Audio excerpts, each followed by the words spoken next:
Seja bem-vindo, estamos no nosso segundo vídeo sobre parcelamento do solo urbano, sempre procurando transformar em poucos minutos a matéria de forma clara para você entender.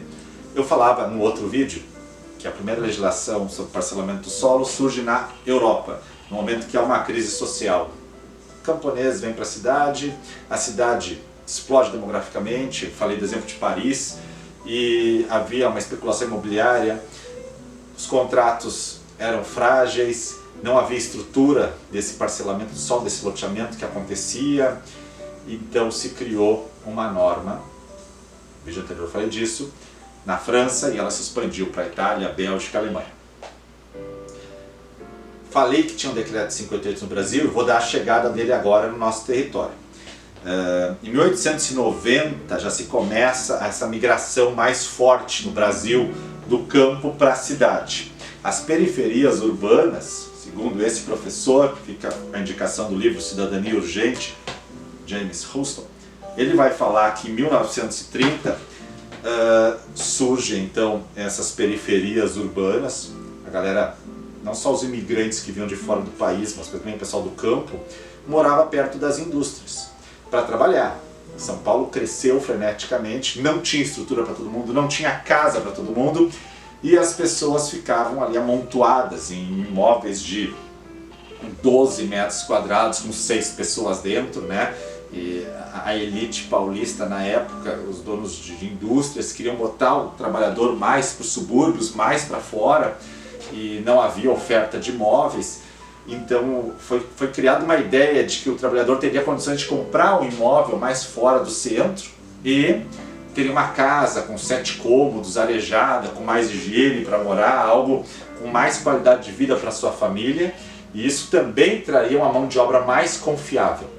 Então o pessoal começa a ofertar lotes à venda fora do perímetro da cidade fechadinha, não fora do perímetro urbano, mas fora da cidade, o centro da cidade, e os trabalhadores compram, mas como eu disse, o código que regrava, o código 16, permitia o direito do vendedor se arrepender do contrato, até a hora da escritura. O cara fazia em 10 prestações, 15 prestações, o cara podia se arrepender e indenizava mediante arras.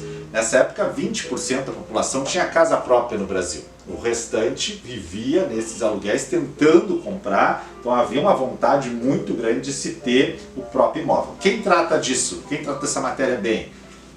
Professor Serpa Lopes, Tratado de Registros Públicos. Ele vai te trazer essa ideia do que ocorreu e de como aconteciam essas partes contratuais na época. Uma grave crise na habitação. Surge a necessidade de se ter uma lei de parcelamento do solo urbano, uma lei de loteamentos no Brasil. Como eu falei lá passada, Decreto-Lei 58 de 1937. Quem vai abordar bem essa chegada do decreto, como funcionavam os contratos e o que o decreto trouxe para a época, é o professor Pontes de Miranda, seu Tratado de Direito Predial, vale a leitura. Ele explica bem, chega o decreto e diz o que? O loteador tem que apresentar um projeto na prefeitura e depois levar ao registro de imóveis, demonstrar que é dono do imóvel, apresentar negativas, deixar umas áreas para o município colocar um sistema que dê uma estrutura para as pessoas, ruas, local para uma caixa d'água.